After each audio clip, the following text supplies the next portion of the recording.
Hey guys, today we're going to talk about the incredible true story of Kurt Warner in American Underdog.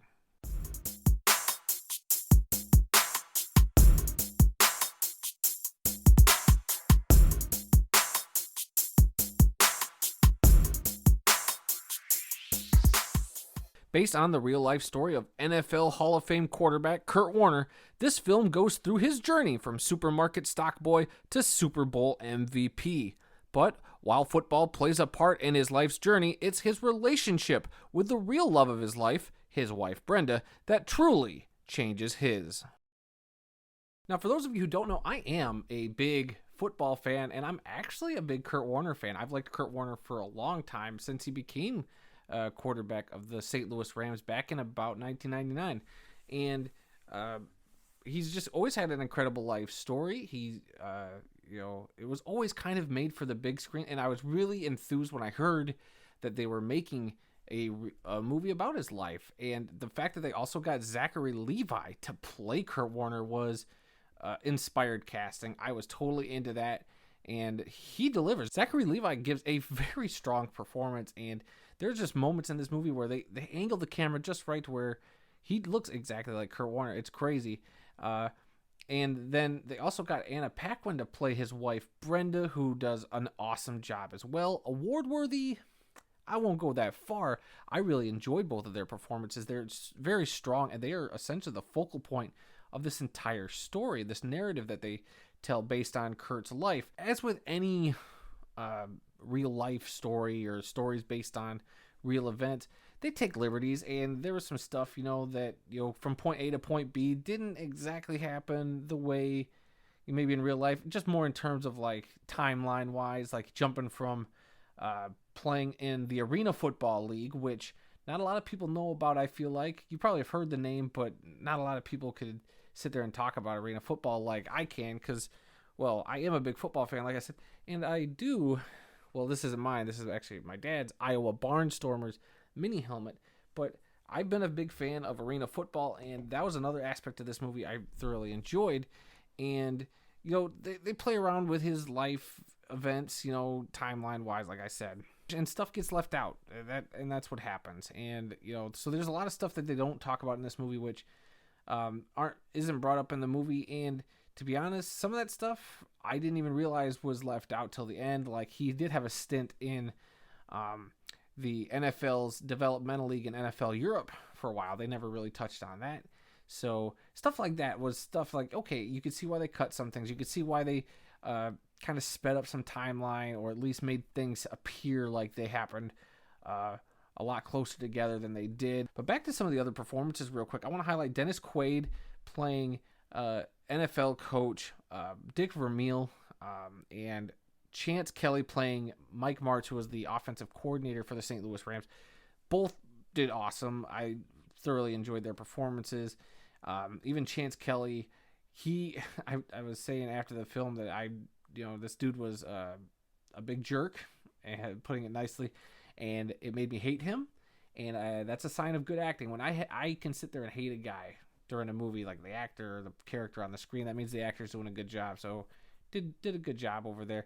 But my favorite character person in this movie was actor Hayden Zahler playing Zach Warner, Kurt and Brenda's son. And what a incredible story that's there.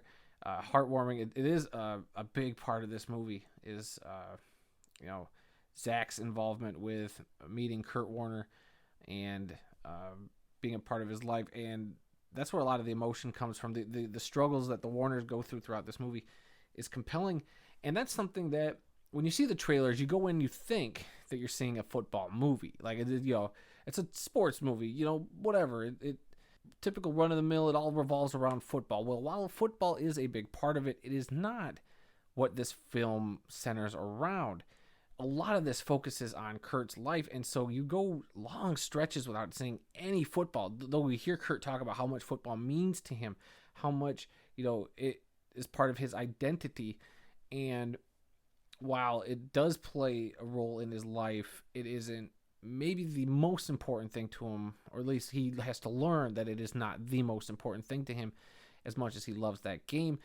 It is through meeting his wife and her kids, that he changes a lot of his perspective, and he, they go through their struggles, and this is what the movie's about, is just showing them persevering and going from, and the big theme of the movie is going from, having no chance to succeeding in a way that nobody would have guessed. And obviously we all know the story of Kurt Warner. He goes from bagging groceries in the middle of Iowa to being the Super Bowl MVP. It is a remarkable story. It's touching and it gets emotional at times, and I bought into it.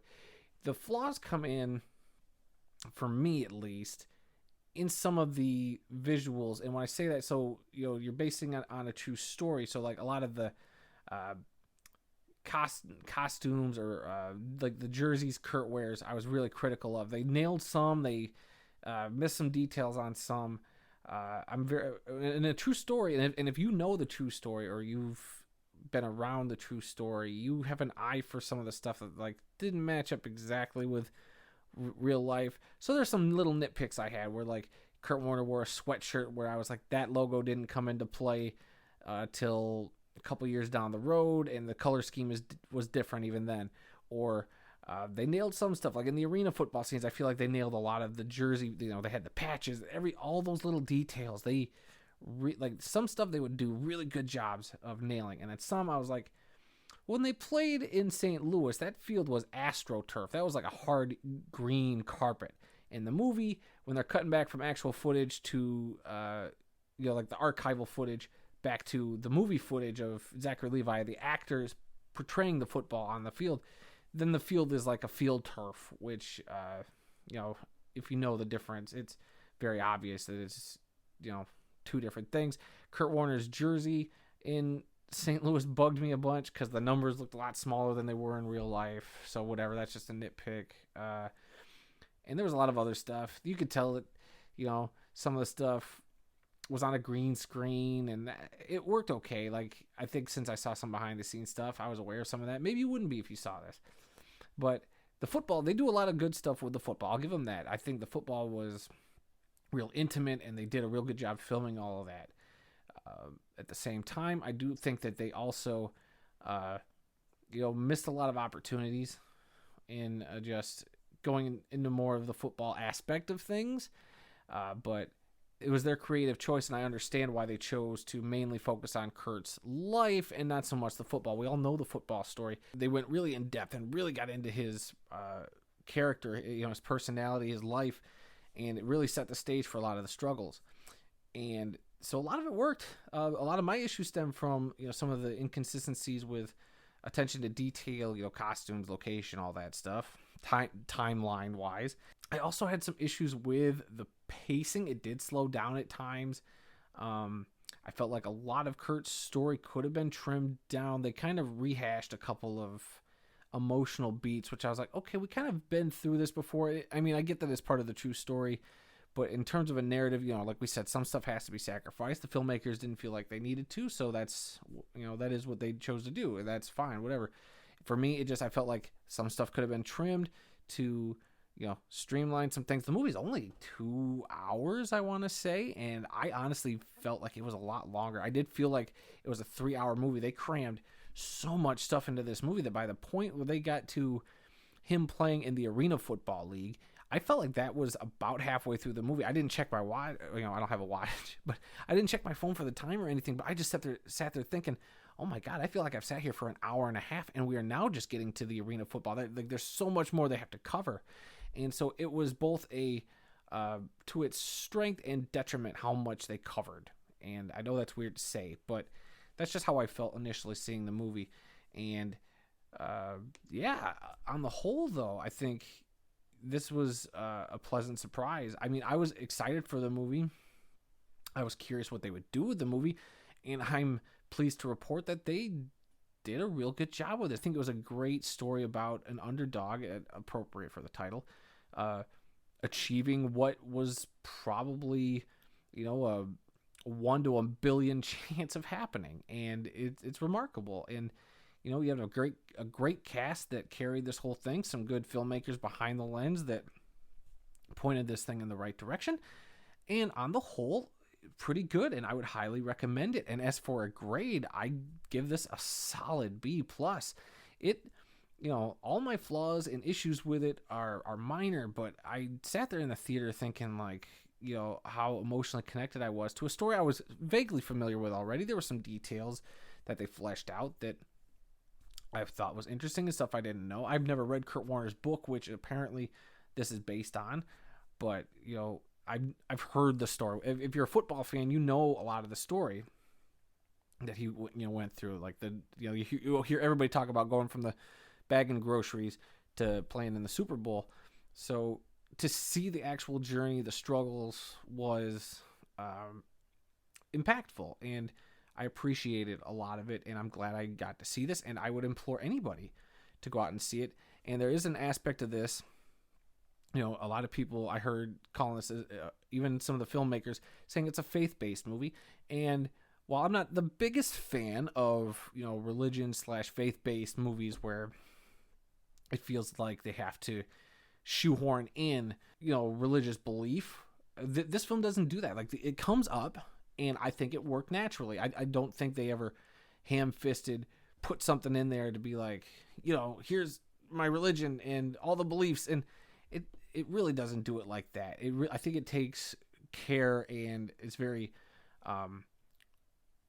precise in how they incorporate that side of the story, that aspect of their lives and their personalities into this, and it didn't feel off-putting at all, and I commend them for it. So yeah, so that is American Underdog, a film that doesn't actually come out till Christmas, so got a few days. I was able to see it early, so I was really excited to get this review up and tell everybody about it.